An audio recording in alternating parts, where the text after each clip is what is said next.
স্বাগতম দা ওয়েবে। আজকে চলে এসেছি আমার মায়ের সবজি খেতে। মা বলল চল একটু মাটিকে কুপিয়ে দিবি, তাহলে আমি কিছু সবজি লাগাতে পারবো। তো ভাবলাম এমনিতেও কোনো কাজ বাজ করছে না, বসে আছে, তো যাই দেখি সবজি চাষ করার জন্য কিছু করতে পারি কিনা।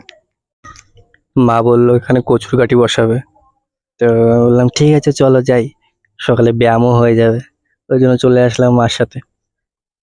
কিন্তু মাটি কাটতে কাটতে বুঝলাম যারা এরকম কাজ করে তাদের কত কষ্ট হয়।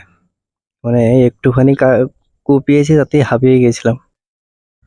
তারপর মাঝে মাঝে রেস্ট নিতে নিতে শেষ পর্যন্ত করেছি, কিন্তু কতটুকু আর করেছি, বেশি করিনি, ওই যেটুকু করেছি। এখন তারপরে লাস্টে দেখলাম যে হাতে পুরো ফোসকা উঠে গেছে, একটা ফেটে গেছে কখন বুঝতে পারিনি, তারপরে আরেকটা দেখি লাল হয়ে গেছে, আর কিছুক্ষণ করলে হয়তো ওটাও ফেটে যেত। কিছুক্ষণ পর দেখি ঠাকুমা চলে এসেছে, দাদুর সাথে চলে এসেছে। তার ঠাকুমা বসে বসে আমি যে মাটিগুলো কাটছিলাম সেই মাটির পাশে যে ঘাস ফাস যেসব ছিল পাতলতা, সেগুলো পরিষ্কার করছিল। কচু কাটি প্রায় পোতা হয়ে গেছে, আর অল্প একটু বাকি আছে। তো ঠাকুমা নিয়ে যাচ্ছে, ওই টুকটুক করে দিচ্ছে, আর মা ওই মাঝখানে ওই কাঠের ছাই সেই সবগুলো দিয়ে দিচ্ছে।